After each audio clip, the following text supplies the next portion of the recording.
창세기가 크게 이제 두 가지로 구분이 되는데요. 1장부터 11장은 원역사라고 그렇게 해서 모든 것이 이제 처음 시작되는 그런 역사가 시작이 되고요. 12장부터 50장까지는 이제 족장들의 이야기가 나옵니다. 그래서 우리가 잘 알고 있는 아브라함의 이야기, 이삭의 이야기, 야곱의 이야기, 요셉의 이야기가 이제 펼쳐져 있는데요. 이 이야기를 통해서 하나님께서 우리에게 최종적으로 하시고 싶은 말씀이 뭐냐는 것은 우리 각자 한 사람이 전부 이 족장들과 비슷비슷한 신앙의 삶을 살아요. 그죠? 그래서 조금씩 믿음이 성장을 해서 마지막 단계에 가면 하나님의 복을 온전하게 누리고 우리가 또 하나님의 받은 복을 다른 사람들에게 전달해주는 그런 복의 통로로 살게 하는 것이 바로 이 창세기 전체가 가지고 있는 목적입니다. 그런데 처음에 하나님께서 아브라함을 통해서 이 믿음의 길을 시작을 하시는 겁니다. 어떻게 하면 하나님이 인류를 구원하실까 하시면서 인류를 구원하시는 길을 준비하는 첫사람으로서 이 아브라함이 어떻게 믿음의 사람이 되어가는가를 하나님이 이제 준비를 하시면서 시작을 하는 거예요. 그런데 아브라함을 처음 하나님이 부르실 때 그때 아브라함이 믿음이 있었느냐? 아브라함이 거의 믿음이 없는 상태였어요. 그래서 창세기 12장 1절에서 3절에 보면 이렇게 말합니다. 너는 친척 아버지의 집을 떠나 내가 네게 보여줄 땅으로 가라. 이렇게 이제 말을 하죠. 고향 친척 아버지의 집을 떠나서 내가 너에게 보여줄 땅으로 가라. 그 당시만 하더라도 어딘지 가르쳐 주시지도 않았어요. 그냥 가라고 하는 겁니다. 어디 가나안 땅으로 가라. 목적지를 알려주시지도 않았어요. 내가 보여줄 땅으로 가라. 너를 큰 민족을 이루게 하겠다. 너를 복주어 너의 이름을 창대하게 할 것이니 너는 복이 될지라. 이렇게 말합니다.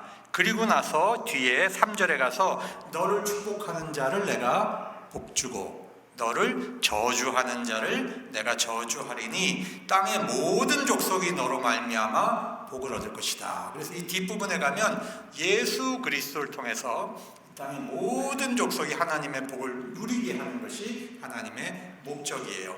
그런데 이 과정에서 하나님이 우리에게 바라시는 게 뭐냐 하면 한 단계 한 단계 갈 때마다 우리의 믿음이 깊어지고 커지는 거예요. 그러니까 처음부터 하나님의 언약을 다 보여주시고 시작하는 게 아니에요. 우리의 믿음이 깊어지고 커지면 하나님이 더 보여주시고 우리의 믿음이 더 커지면 더 보여주시고 이렇게 해서 마지막 단계에 가서는 모든 것이 보이도록 하나님이 이렇게 우리의 믿음을 이제 길러주시는 겁니다. 그래서 아브라함이 하나님의 약속과 말씀을 믿고 순종하고 출발을 하죠. 이건 정말 놀라운 일이에요. 아니, 믿음도 없는 사람이, 믿음도 약한 사람이 어떻게 하나님의 이 말씀을 믿고 순종하고 출발했는지 이게 이제 굉장히 놀라운 일입니다. 그런데 이제 가나안 땅에 딱 들어와서 사는데 흉년이 오니까 그냥 뒤도 돌아보지 않고 어디로 도망갔어요? 애굽으로 도망가 버립니다. 그렇죠? 애굽으로 도망가서 보니까 또 겁이 덜컥 나요. 외국 사람들한테. 그러니까 하나님을 두려워하지 않고 이 외국인 애굽 사람이 더 두려워서 거짓말을 하죠. 자기 아내를 누이라고 속입니다. 그래서 이제 바로왕이 이 사라를 첩으로 삼으려고 데리고 가는 일이 생기잖아요. 그러니까 하나님이 절대적으로 개입을 하셔가지고 그 여인에게 손을 대면 너희 애굽이 박살난다. 절대 손대지 말라. 이렇게 막아가지고 많은 재산을 얻어가지고 애굽을 나옵니다. 여러분 이 당시만 하더라도 아브라함은 환경이 어려우면 그냥 하나님 말씀을 툭 버리고 잊어버리는 그런 형편없는 믿음을 가지고 살던 사람입니다. 그런데 이제 나이가 점점 들어가는데 하나님이 큰 민족을 이루게 하겠다 그랬는데 자식이 없는 거죠. 나이는 점점 먹어가고 그러니까 급하니까 어떻게 했어요? 하갈을 데려다가, 그죠? 시바지로 하갈을 데려다가 거기서 아기를 낳고 이스마엘을 기른 겁니다. 그리고 자기 마음속으로는 아유, 뭐로 가나 뭐 어디로 가나 서울만 가면 되지. 내 방식대로 하나, 하나님 방식대로 하나, 자식만 얻으면 되지. 이런 심정으로 이스마엘을 길렀는데 하나님께서 그 즉시 아브라함과 대화를 중단하십니다. 몇 년 동안? 13년 동안. 여러분 13년 동안 하나님이 아브라함과 대화를 중단하세요. 그리고 99세가 되었을 때 나타나셔서 내가 엘샤다이, 나는 전능하신 하나님이다. 사라의 몸에서 태어날 아들이 언약의 아들이다. 그때 가서 말씀을 하시는 거예요. 아니 처음부터 그렇게 말씀을 하셨으면 그런 잘못을 안 하지 않겠어요? 근데 아들을 주겠다면 약속을 하고 사라의 몸에서 날 자식이라는 얘기를 하지 않는 거예요. 그 과정을 통해서 아브라함의 믿음을 또 자라게 하시는 거죠. 이렇게 해서 이삭이 태어났고 하나님께서 그 이삭을 하나님 앞에 번제로 바치라고 하죠. 여러분 이게 마지막 시험이잖아요. 그랬을 때 아브라함이 순종을 하고 하나님 앞에 번제로 드릴 때 하나님이 뭐라고 얘기하시냐면 내가 이제야 너의 믿음을 보았다 그럽니다. 여기서 완성이 되는 거예요. 여러분 정말로 오랜 시간 성장하고 실패하고 성장하고 실패하고 이렇게 해서 마지막 단계에 가서 하나님께 인정받는 믿음이 완성이 됩니다. 여러분 쉬운 길이 아니에요. 여러분 예수 믿는 건 쉬운데 우리의 믿음이 하나님께 인정받는 믿음이 되는 건 쉽지 않다 그 말입니다. 여러분 우리 이삭을 보죠. 이삭은 이 모태신앙의 좋은 점을 물려받았습니다. 아버지와 어머니가 신앙이 제일 좋을 때 이때 태어나서 좋은 신앙교육을 받았어요. 그래서 모리아 산에서 아버지가 자기를 번제물로 바치려고 할 때 여러분 이삭이 순종을 합니다. 다 큰 아이예요. 얼마든지 도망칠 수 있어요. 그런데 거기에 순종을 해요. 대단한 신앙의 유산을 물려받은 겁니다. 그리고 또 아내도 믿음 좋은 리브가를 만나서 아주 편안한 삶을 삽니다. 가나안 땅에 흉년이 들었는데 이때는 하나님이 개입을 하셔서 애굽으로 절대 가지 마라 막으시죠. 그래서 블레셋에 갑니다. 블레셋에 가서 농사를 졌는데 하나님이 복을 주셔가지고 이 농사가 막 잘 되는 거예요. 그리고 우물을 파면 파는 즉시 우물이 터져요. 그러니까 얼마나 부자가 됐는지 모릅니다. 그런데 블레셋 사람들이 와가지고 야 그거 우리 거니까 너는 꺼져. 이거 쫓아내면 그냥 툭 버리고 딴 데 가서 또 우물을 파고 또 쫓아와서 또 내놓으라 그러면 또 주고 또 가고.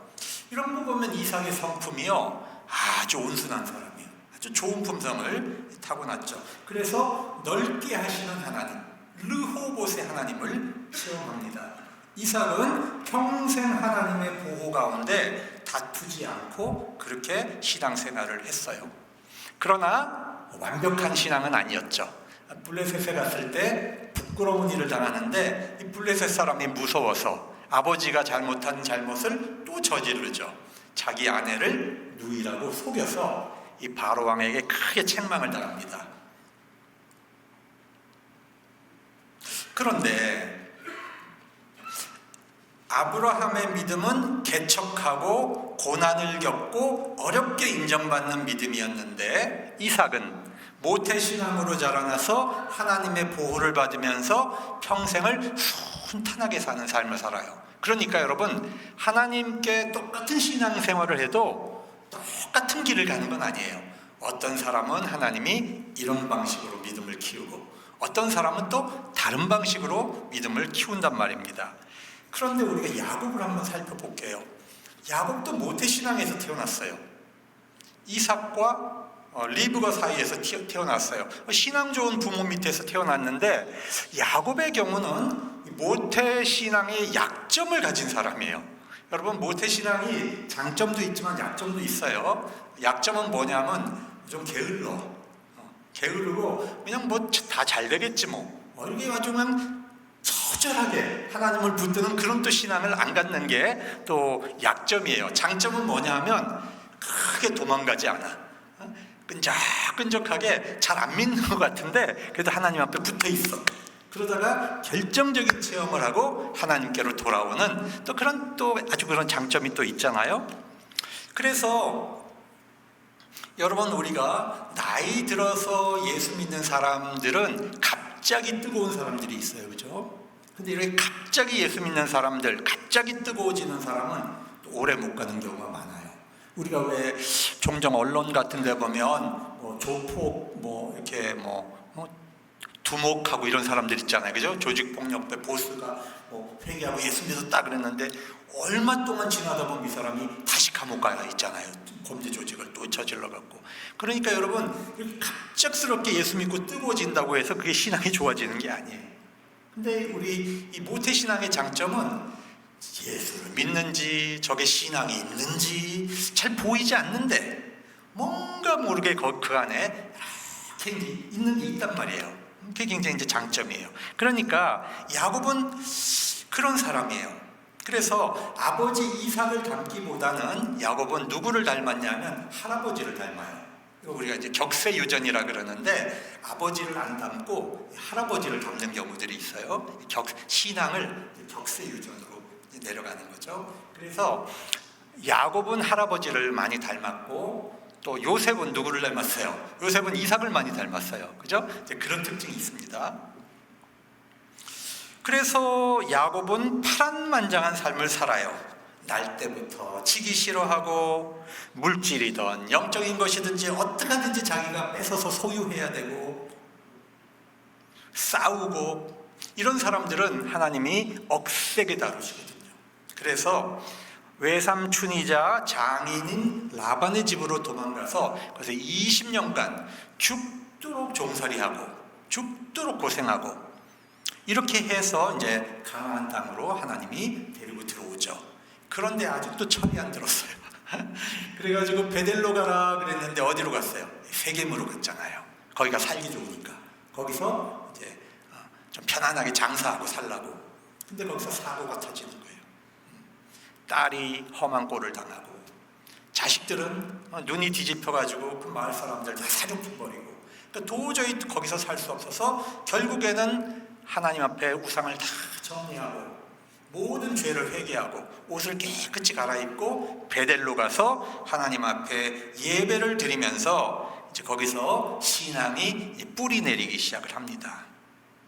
그리고 20년간도 자기가 사랑했던 요셉을 잃고 20년간 자식들에게 속임수를 당하면서 그렇게 험한 세월을 보냅니다.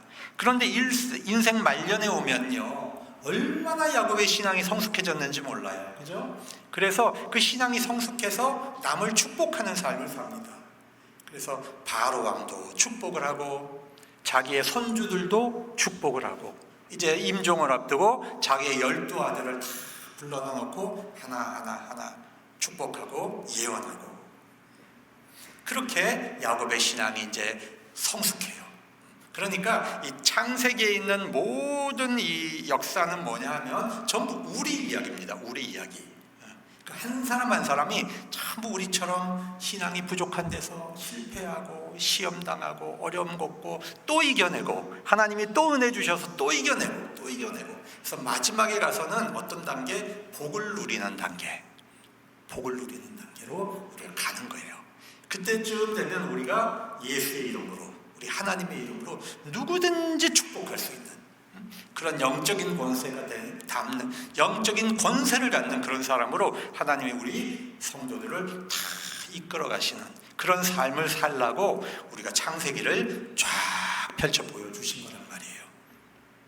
그래서 히브리서 12장 2절에 보면 믿음의 주요 온전케 하시는 주 예수를 바라보자 이렇게 돼 있죠. 우리의 신앙의 최종 목표는 우리 주 예수 그리스도를 믿고 예수님의 인격을 담는 사람으로 우리가 가는 데까지 예수의 인격을 담는 데까지 우리의 신앙이 성장하는 것이 우리가 살아생전 하나님 앞에 가져야 하는 목표인 겁니다.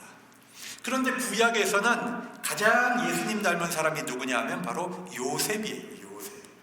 그래서 창세기의 마지막은 뭘로 끝납니까? 요셉으로 끝이 나는 거예요. 이게 굉장히 중요한 겁니다. 하나님께서 아브라함을 훈련시키고 이삭을 훈련시키고 야곱을 훈련시켜서 만들어낸 최종 열매가 뭐다? 요셉이다 그 말입니다. 요셉이다. 그래서 요셉은 조상들의 신앙 중에 제일 좋은 면만 물려받았어요. 이삭을 닮아서 남들하고 싸우지 않아요. 아브라함을 닮아서 어떤 신학이든지 개척을 해냅니다. 그리고 요셉을 또 야곱을 닮아서 지혜가 많고 많은 사람들의 문제를 해결해 주는 그런 아주 선조들의 좋은 신앙을 물려받는 사람이 바로 요셉이죠. 그래서 우리가 아브라함에서 시작해서 요셉으로 완성되는 그 신앙의 경로를, 신앙의 여정을 우리가 다 살아내는 그 과정 속에서 하나님이 우리와 만나주시고 우리가 눈물로 기도할 때 그 음성을 들어주시고 알게 모르게 응답해 주시고 알게 모르게 우리의 문제를 해결해 주시고 여러분 수많은 기도를 우리가 드렸는데 사실 우리가 무슨 기도 드렸는지 다 몰라요. 그죠? 근데 돌이켜보세요. 그 문제 해결 안 됐나? 우리가 모르는 사이에 그 문제들은 다 해결돼 있어요. 당장 우리가 문제를 만나면 막 하늘이 무너질 것 같고 깜깜하고 앞이 안 보이는데 지나고 나면 다 잊어버려. 그 감사도 없어 우리는. 그렇죠? 근데 돌이켜보세요. 하나님이 다 그 문제를 해결해 주셨고 우리를 은혜 가운데로 인도하신 겁니다.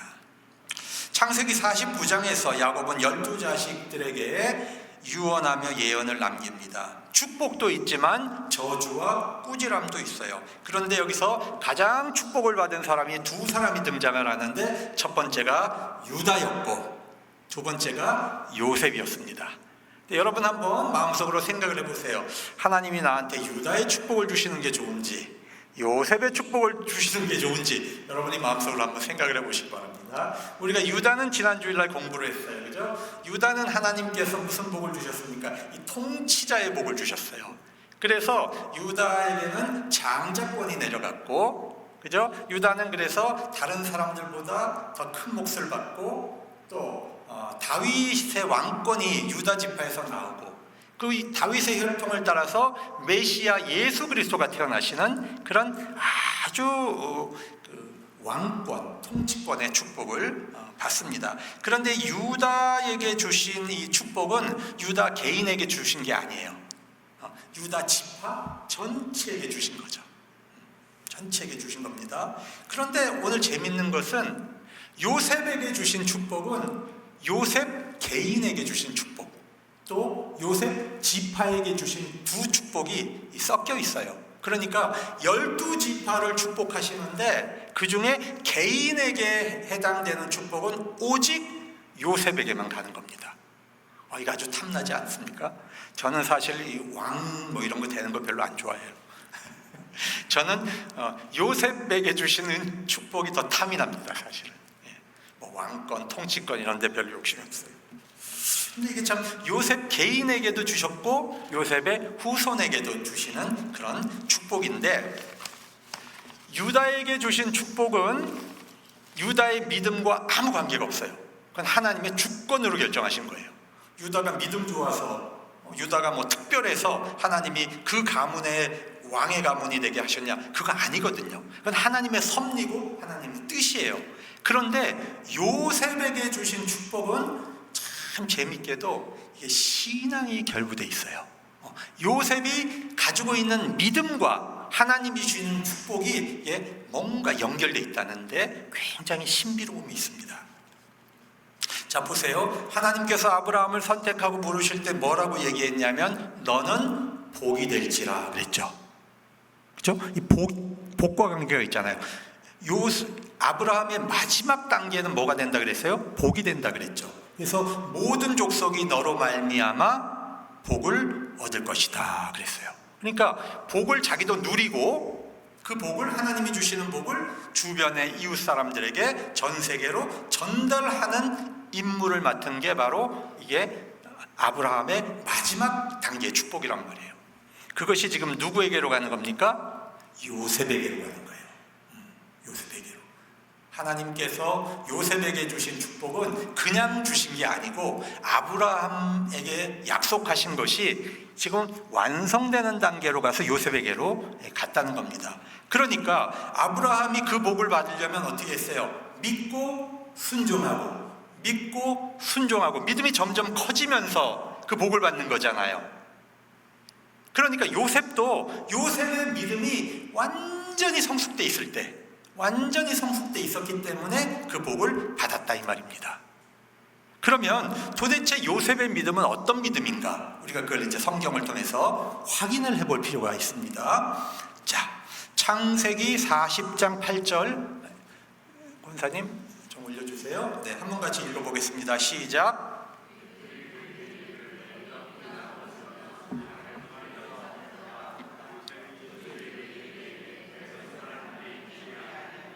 네, 이 감옥에 갇혀 있을 때 이 떡 맡은 관원하고 술 맡은 관원이 꿈을 꿨는데 이게 해몽이 안 됐잖아요. 그러니까 막 고민을 하니까 요셉이 뭐라고 얘기하냐면 해석은 하나님께 있지 않습니까?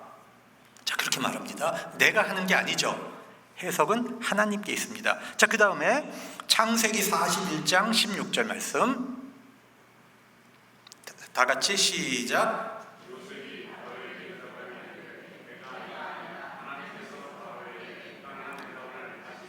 바로 왕이 꿈을 꾸고 이게 해석이 안 돼갖고 무서워서 벌벌벌 떨고 있을 때 이 히브리 소년이 해석을 잘한다는 말을 듣고 감옥에서 불러다가 깨끗하게 옷 입혀갖고 세워놨더니 떡하는 말이 뭐냐 하면 하나님께서, 그죠? 바로에게 편안한 대답을 하실 겁니다. 누가 한다고요? 하나님이 하신다는 거예요.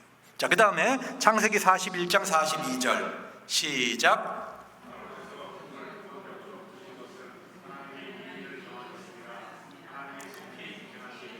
예, 여기서도 누가 한다고요? 하나님이 한다고요. 자, 그 다음에 창세기 45장 7절 8절 말씀입니다. 다 같이 읽습니다. 시작. 하나님이 큰 구원으로 당신들의 생명을 보존하고 당신들의 후손을 세상에 두시려고 나를 당신들보다 먼저 보내셨나니 그런즉 나를 이르러 보낸 이는 당신들이 아니요 하나님이시라. 하나님이 나를 바로에게 아버지로 삼으시고 그 온 집의 주로 삼으시며 애굽 온 땅의 통치자로 삼으셨나이다. 여러분, 요셉은 애굽에서 수많은 고난을 받았어요. 인간의 눈으로 보면 왜 그런 고난을 받았습니까? 그건 형들이 노예로 팔았기 때문에 그 고난을 받은 거예요. 그런데 지금 요셉은 그거를 뭐라고 합니까? 하나님이 하신 일입니다. 하나님이 하신 일입니다. 여러분, 이게 말이 쉽지 어떻게 이런 말을 할 수가 있냐고요. 그 다음에 요셉이 애굽의 총리가 된 것은 요셉이 아주 총명하게 그 바로의 꿈을 해석을 해서 애굽의 총리가 됐어요. 그런데 요셉을 그거를 뭐라고 누가 하셨다고요? 하나님이 하신 일입니다. 그래요. 이 요셉의 믿음의 특징은 모든 것을 누가 하셨다? 하나님이 하셨다.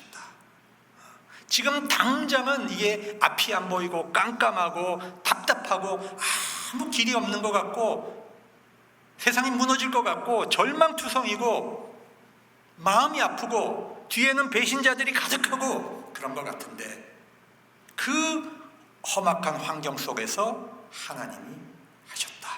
하나님이 주권을 갖고 계시고 하나님이 섭리를 갖고 계신다. 그렇기 때문에 내가 절망해요, 안 해요? 그런 믿음을 가지고 있으면 절망하지 않습니다. 여러분, 그런 믿음을 가지고 있으면 내 원수가 있어도 내 입이 거칠어지지가 않아요. 여러분, 이 요셉의 믿음은 하나님이 하셨다는 믿음을 갖고 있기 때문에 원수들을 향해서도 그 마음이 분노하지 않았고 아무리 자기가 좋은 자리에 있어도 교만하지 않을 수 있었던 겁니다. 하나님이 하셨다. 이 믿음. 여러분, 이것이 굉장히 값지고 성숙한 믿음이다. 여러분, 신앙이 완벽한 단계에 가면 어떤 믿음이 생긴다? 하나님이 하셨습니다. 여러분, 우리 모두 다 이 정도의 믿음에 도달할 수 있기를 축복합니다. 네. 그리스도인들이 받는 축복은 믿음과 관계가 있어요.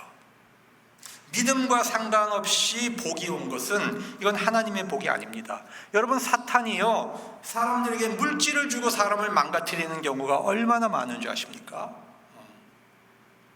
여러분, 권력이 오래 갈 것 같은데 불과 몇 년 사이에 대한민국의 부를 다 훔치려고 했지만 그게 됩니까? 금방 무너지는 거예요. 그건 사탄이 주는 거예요. 사탄이 주는 거예요. 하나님의 복과 아무 상관없어요. 물질 때문에 신앙을 버리고, 물질 때문에 자식이 망가지고, 물질 때문에 영혼이 무너지면 그거는 하나님의 복이 아니에요. 여러분, 우리가 뭐 어쩌다가 로또 당첨돼 갖고 뭐 큰 돈이 들어왔다고 그게 하나님의 복입니까?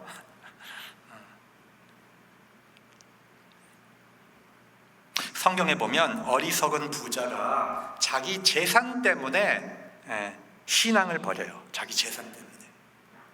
그럴 때 어리석은 자여, 하나님이 오늘 밤에 네 영혼을 데려갈 텐데 그러면 네 재산이 누구 것이 되겠느냐? 어리석은 자여. 율법학자 청년은 그 물질 때문에 나를 따르라 라고 하는 주님의 명령에 순종하지 못합니다. 그러면 그 물질은 무엇입니까? 요셉은 성숙한 믿음의 결과로 하나님의 복을 받았는데, 그처럼 우리도 요셉이 가지고 있었던 그 성숙한 믿음이 우리에게 있다면 그건 하나님의 복은 우리에게 따라오게 되어 있는 것이죠. 이 굉장히 중요한 신앙의 원리인 것입니다. 이런 복은요, 이 기복신앙이 아니에요. 우리의 믿음이 성장해서 성경에 약속되어 있는 복을 받는 건 이건 기복신앙이 아닙니다. 이건 하나님의 약속된 복입니다. 그래서 이 복은 우리가 사모해야 되고, 이런 복은 우리가 탐을 내도 되는 복이에요.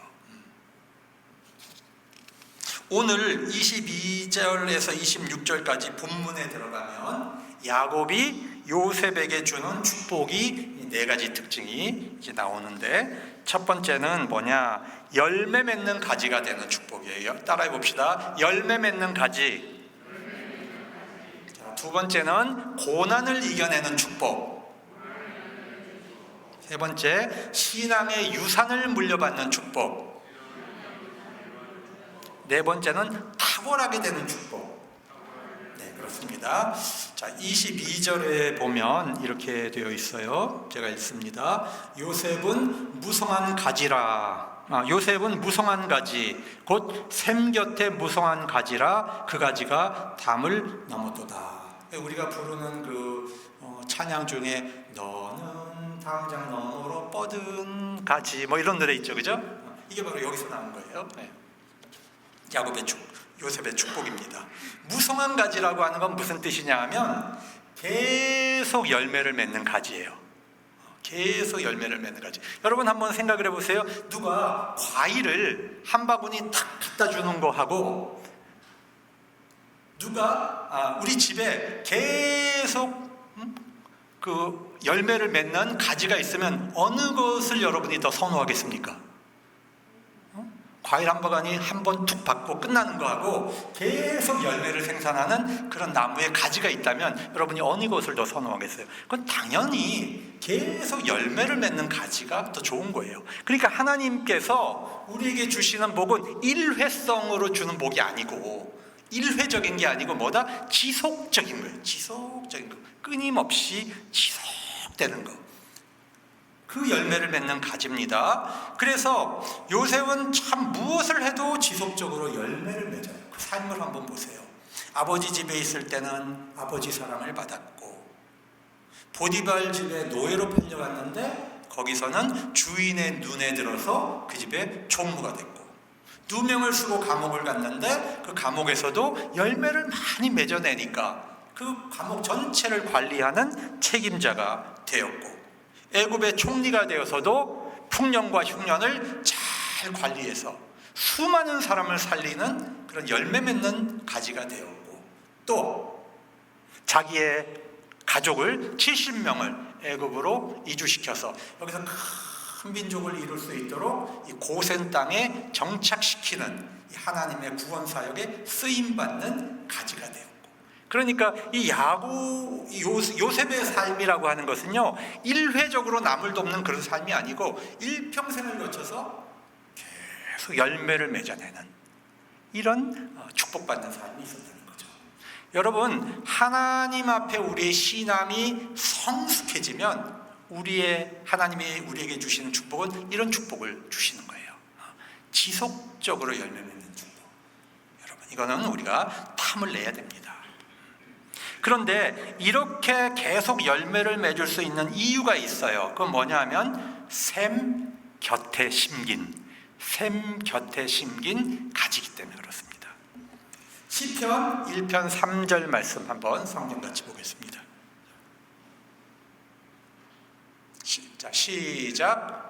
그는 시냇가에 심은 나무가 철을 따라 열매를 맺으며 그 잎사귀가 마르지 아니함 같으니 그가 하는 모든 일이 다 형통하리로다. 아멘. 그러니까 시편 1편 3편은 누구를 보고 지금 한 얘기예요? 바로 요셉의 축복을 보고 다윗이 쓴 시다, 이렇게 생각을 하면 되겠죠. 시냇가에 심겨 있기 때문에 계속해서 열매를 생산하죠. 자, 요한복음 15장 5절 말씀. 자, 시작. 나는 포도나무요 너희는 가지라. 그가 내 안에 내가 그 안에 거하면 사람이 열매를 많이 맺나니 나를 떠나서는 너희가 아무것도 할 수 없습니다. 그래요.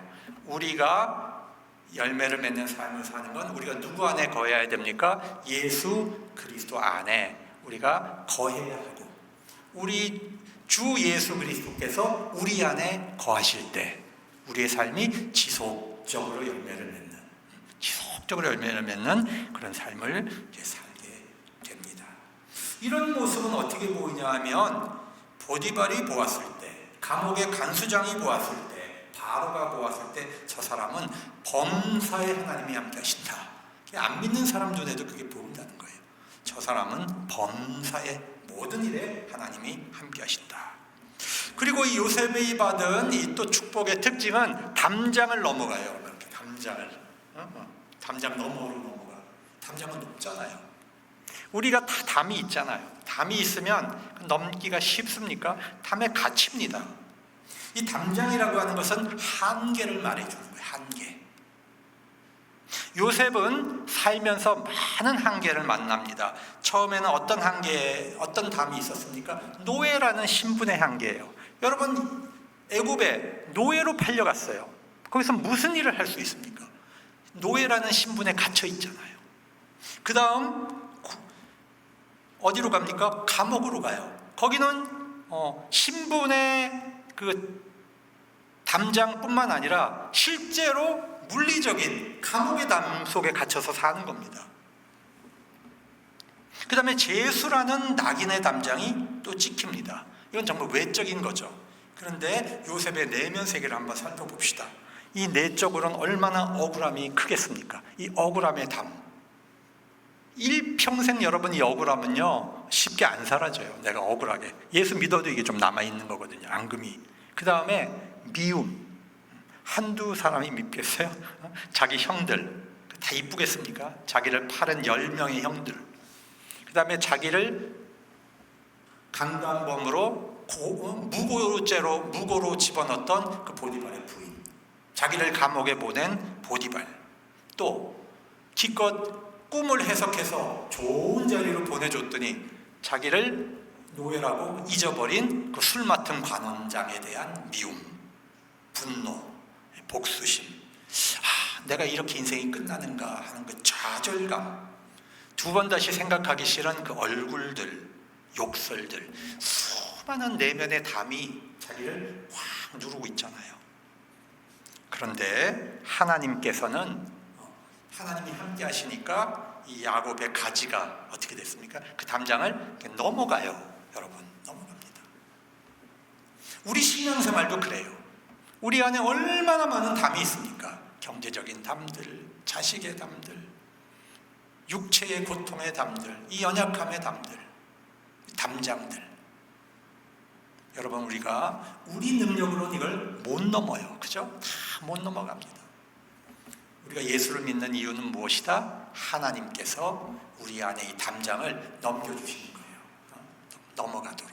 그래서 큰 사람으로, 큰 신앙인으로, 더 넓은 세계로 하나님께서 우리를 길러주시는데, 이 모든 일의 배후에는 하나님의 섭리가 있었죠. 하나님의 섭리가 있었습니다. 세상에는 잎이 무성한데 열매를 맺지 못하는 그런 가지들이 참 많습니다. 예수님은 열매를 맺지 못하는 포도나무 가지는 잘라서 불사른다 그랬어요.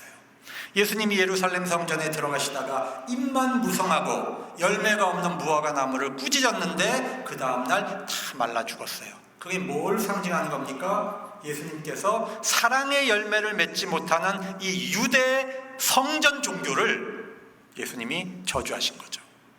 열매를 맺지 못하고 사람을 죽이는 종교를 주님이 꾸짖으신 겁니다.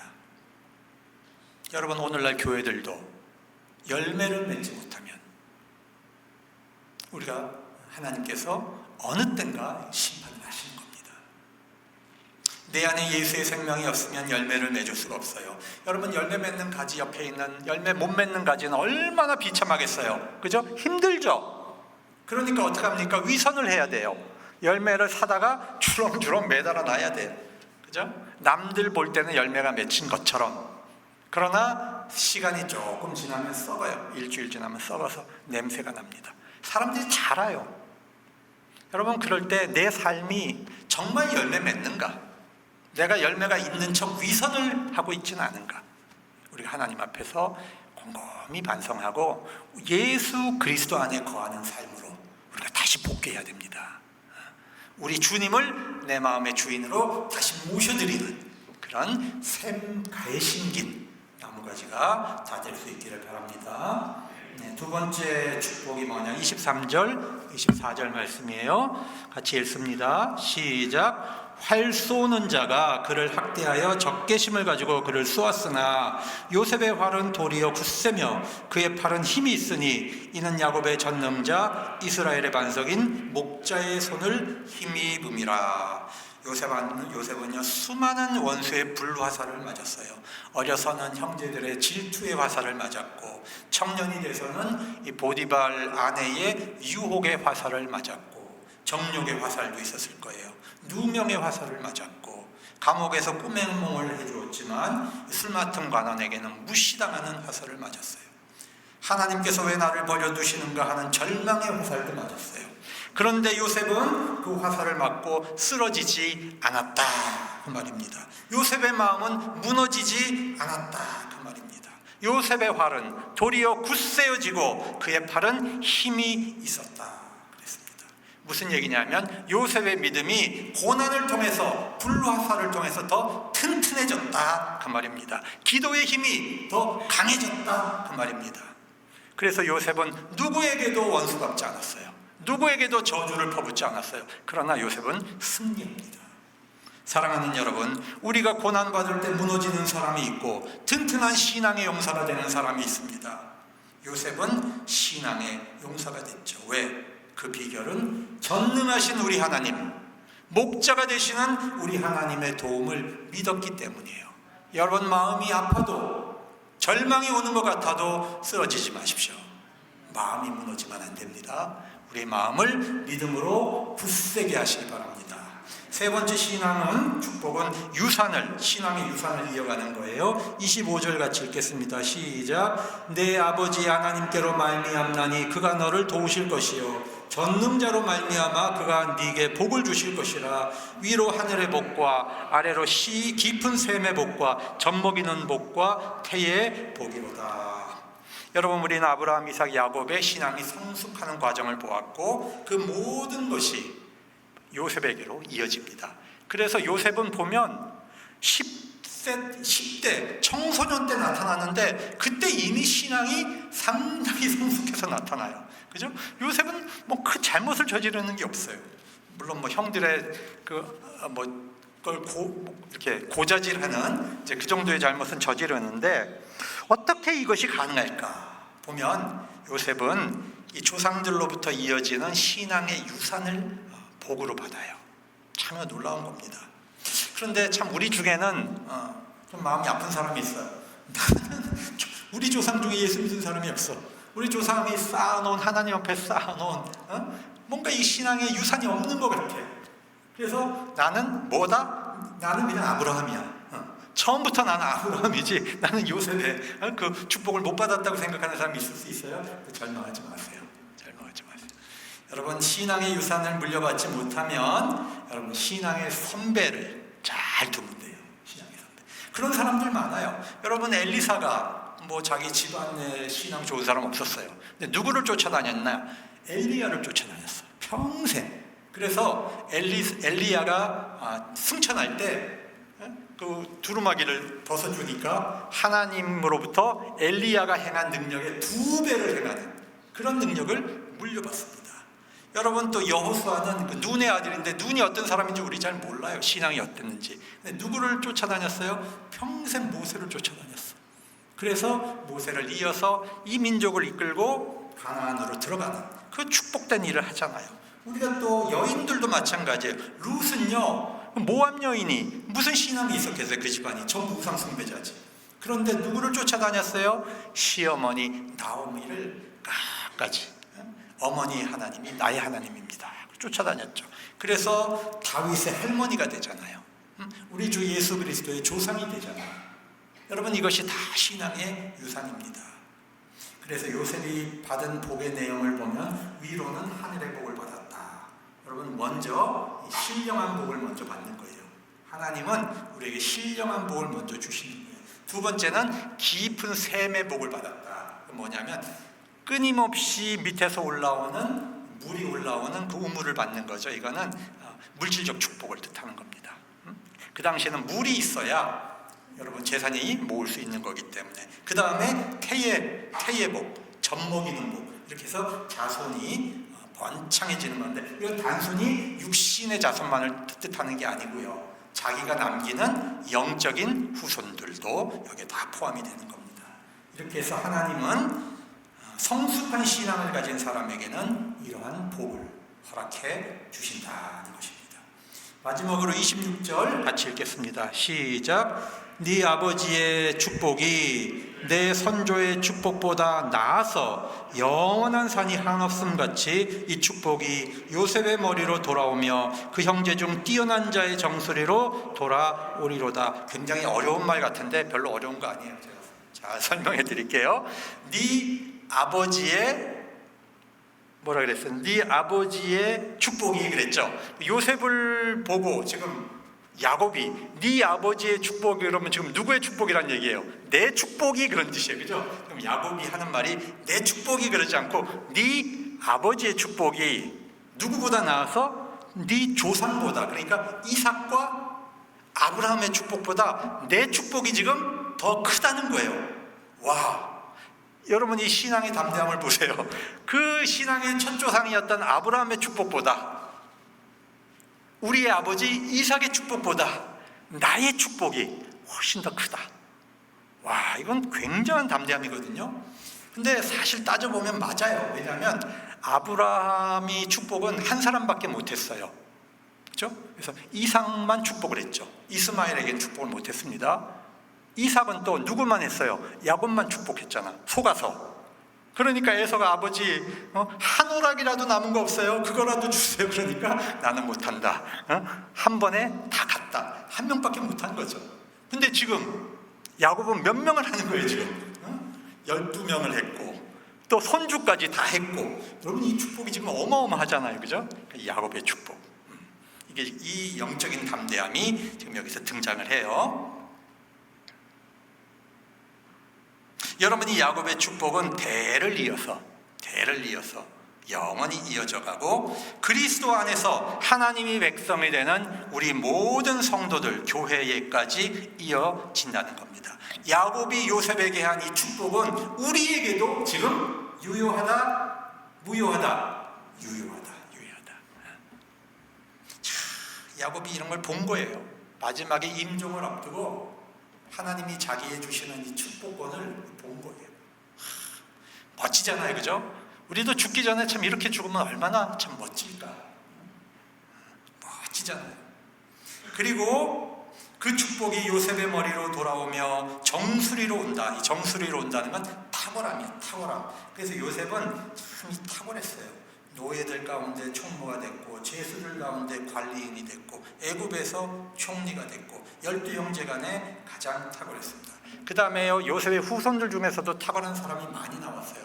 므낫세 지파와 에브라임 지파인데, 여러분 여호수아가 에브라임 지파에서 나옵니다. 에브라임 지파. 그 다음에 누구예요? 그 기드온 있죠. 용사 기드온은 므낫세 지파에서 나옵니다. 그 다음에 사사 드보라, 이 사람도 에브라임 지파에서 나옵니다. 그러니까 이게 굉장히 탁월한 사람들이 요셉의 후손에서 많이 나와요. 자, 마치려고 합니다. 요셉은 창세기를 마치면서 가장 완성된 모양을, 가장 예수님 닮은 모습을 우리에게 보여주고 있는 모형입니다. 그런데 그 요셉이 지닌 신앙은 무엇이었냐면, 모든 것은 하나님이 하신다. 모든 것은 하나님의 섭리 안에서 이루어진다. 이 하나님 주권 신앙을 가지고 있었어요. 하나님의 섭리 신앙. 그래서 그 섭리 신앙을 가지고 있는 사람은 고난 중에도, 절망 중에서, 평안 가운데 어떤 상황에서도 크게 흔들리지 않는다, 그 말입니다. 교만하지도 않고 절망하지도 않고 꿋꿋하게 그 신앙을 지켜갑니다. 이런 신앙의 사람을 통해 하나님은 복을 주시고, 이런 신앙의 사람을 통해서 하나님은 복을 전달하시는 거예요. 우리 교회 안에도 이런 요셉과 같은 신앙을 가진 사람을 통해서 하나님이 그 주변 사람들이 다 복을 받도록 이렇게 만들어 주시는 거예요. 여러분, 내가 복이 된다. 내가 하나님의 복이 된다. 내가 하나님의 복을 전달하는 사람이 된다. 이 욕심을 좀 가져야 돼요. 왜냐하면 우리는 나만 복 받으려고 그래, 나만. 근데 성경 어디에 너만 복 받아라 그런 말이 어디 있어요? 하나님께서 아브라함에게 주신 축복이 너만 복 받아라 그런 게 어디 있냐고. 네가 복이 되라. 너를 통해서 모든 사람이 복을 받게 해라. 그렇게 얘기하셨잖아요. 요셉이 그렇게 됐잖아요. 그러니까 우리가 꿈꾸는 복은 바로 그런 복이에요. 이런 복은 절대 기복신앙이 아니고, 이런 복을 우리가 기도하면 하나님이, 그래 기특하다, 네가 복의 진짜를 알았구나, 네가 복이 뭔 줄 아는구나, 그리고 하나님이 복을 주시는 거예요. 이런 깊이 있는 신앙으로 안 가고 맨날 하나님한테 요거 주세요, 요거 주세요, 요거 주세요, 요거 주세요, 요거 주세요. 야, 지겹다 지겨워. 어제 한 거 오늘 또 하고, 내일 또 하고, 모레 또 하고, 죽을 때까지 그것만 할래. 하나님이 답답해 하시지 않겠어요? 그러니까 우리가 복을 깊이 있게 이해할 필요가 있습니다. 첫째, 지속적으로 열매를 맺는 축복. 둘째, 고난을 이겨내며 성숙하는 축복. 셋째, 신앙의 유산을 물려받는 축복, 탁월함의 축복. 여러분, 이제 결론을 한번 해봅시다. 여러분, 유다의 축복이 좋아요, 요셉의 축복이 좋아요? 요셉이 더 좋죠. 유다의 축복은 별로 안 좋아할 것 같아. 그래서 하나님이 유다의 축복은 하나님이 주권적으로 선택하는 거예요. 근데 우리는 모두에게는 요셉의 축복이 다 열려있다, 이렇게 보시면 됩니다. 기도하겠습니다.